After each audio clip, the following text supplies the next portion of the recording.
Éramos jóvenes. Qué hermosas eran las 7 hijas del general. Viviendo en una casona en los alrededores de Asunción. Cariñosamente, nosotros le llamábamos Fortín Tatú. Y fue en la década del 70, el 21 de septiembre, día de la primavera, nos atrevimos y les llevamos serenata. La noche estaba fresca, perfumada de jazmines, y empezamos.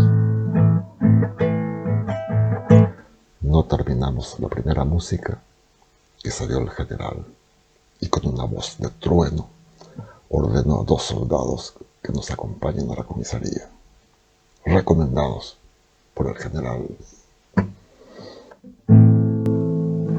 En el calabozo, la noche se volvió más fría y más larga. Al amanecer nos dieron cocido con galleta y nos dejaron ir. Qué lindas chicas eran.